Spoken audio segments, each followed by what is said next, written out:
Bien, pues como decía el doctor Arauz, ¿por qué los psiquiatras trabajamos en el Instituto de Neurología?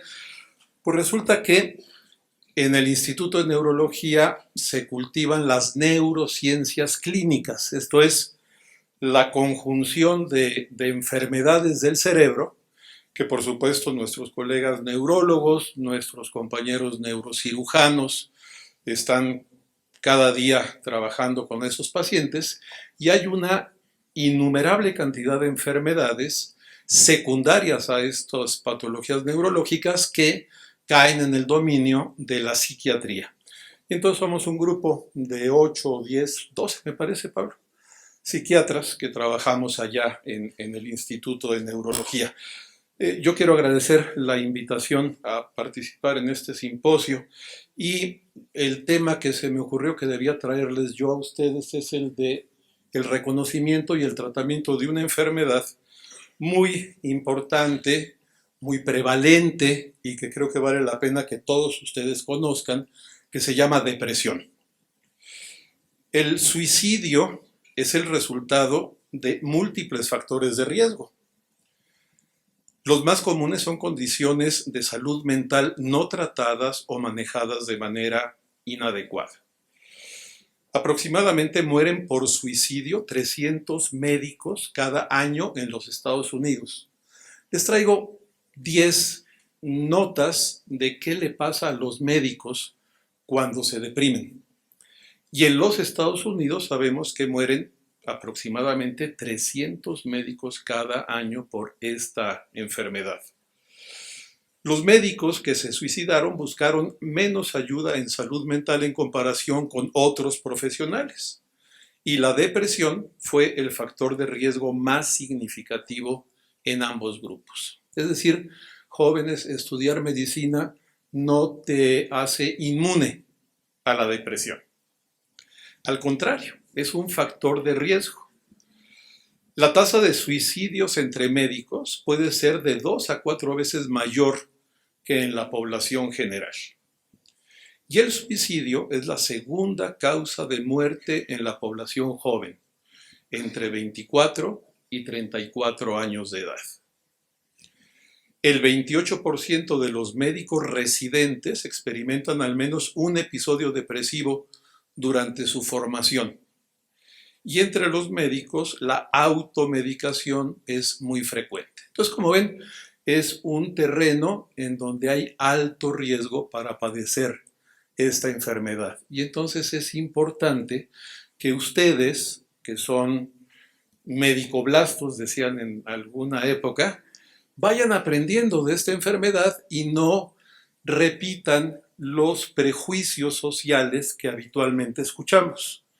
Ustedes recordarán hace algunos meses una noticia que nos llamó la atención en los periódicos de una chica de la edad de ustedes, estudiante de medicina como ustedes, de la Facultad de Medicina de la UNAM, que después de haber fallado en algún examen seguramente, decide subir a la azotea de la facultad y trepar a una viga, a alguna columna, y hacer un claro gesto suicida. Esta situación con esta chica afortunadamente se resuelve con la llegada de los bomberos de la UNAM, con brigadistas, etcétera, y rescatan a esta chica sin que se hubiera lanzado al vacío. Lo que quiero subrayar con ustedes ahora, a nivel anécdota, es el seguimiento que hicimos algunos psiquiatras de lo que ocurría en las redes sociales.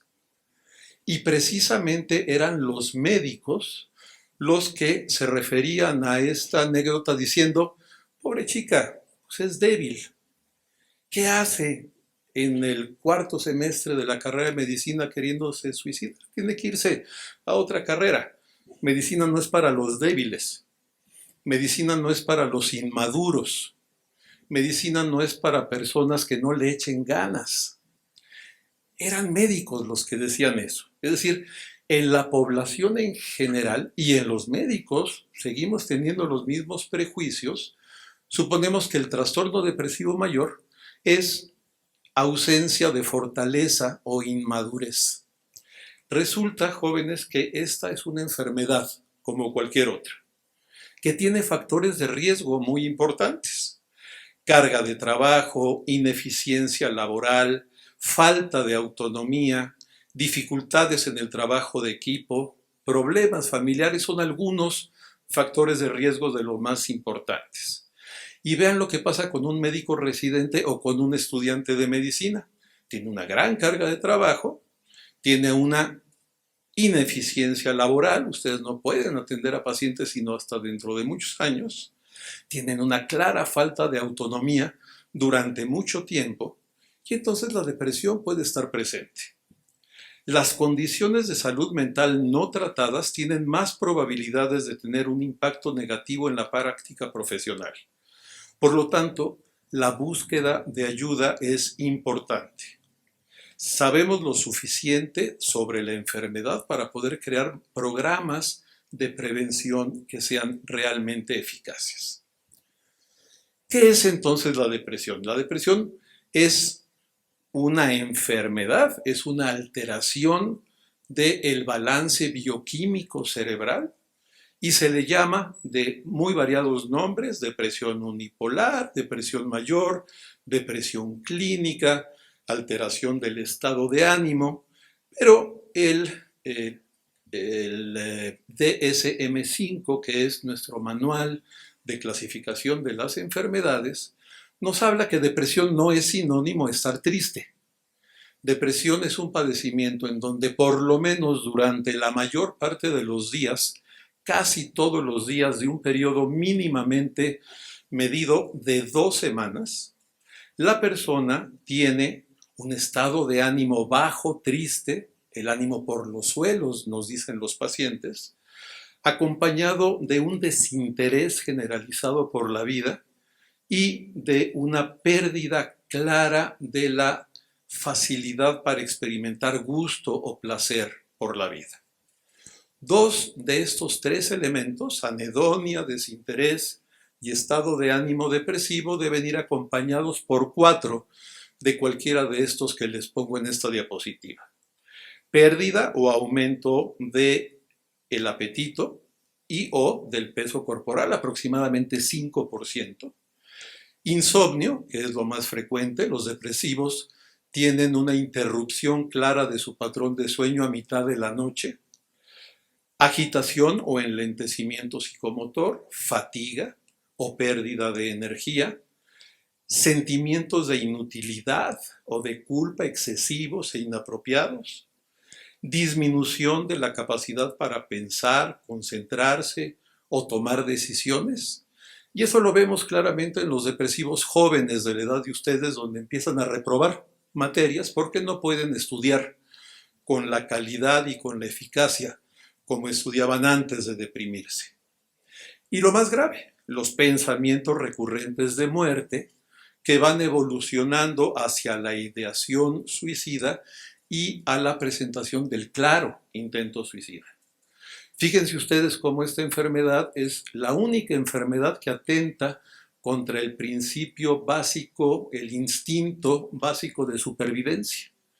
Uno de sus síntomas es la ideación suicida. Esta enfermedad puede tener muchas causas, es una enfermedad de múltiples etiologías. Hablamos de la inmensa mayoría de los depresivos como esta alteración neuroquímica cerebral. Y hay otras depresiones que son secundarias a causas médicas, como por ejemplo los trastornos de la tiroides.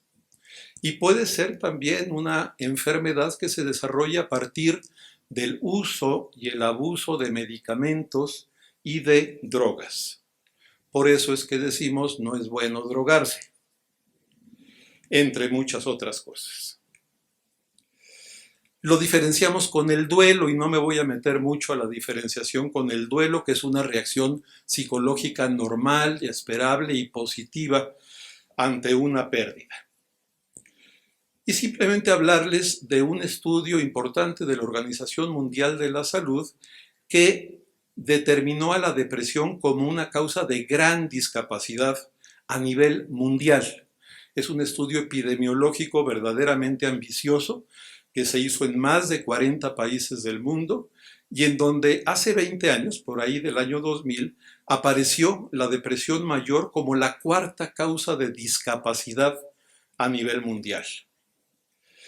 20 años después, para el año próximo ya, la depresión mayor unipolar será la segunda causa de discapacidad a nivel mundial.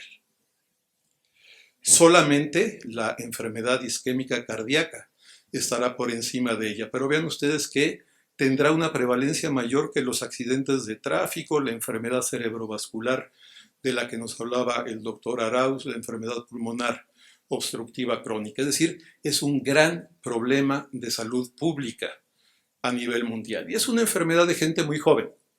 Los deprimidos están entre los 25 y 35 años de edad cuando aparece el primer episodio depresivo. Es una enfermedad más frecuente de mujeres. El 25% se convierte en depresión crónica, intermitente, y el 60% es recurrente. Y ven ustedes qué pasa en nuestro escenario en donde ustedes quieren trabajar. La depresión la van a encontrar en la población general, aproximadamente en el 6% de la población. Pero si ustedes estudian a enfermos crónicos, se acerca al 10%. En pacientes hospitalizados, 30% de los enfermos están deprimidos. En pacientes geriátricos hospitalizados, el 36%. En fin, es una enfermedad sumamente prevalente. Sabemos de los datos en nuestro país, aproximadamente la depresión está presente en el 6.5% de la población general.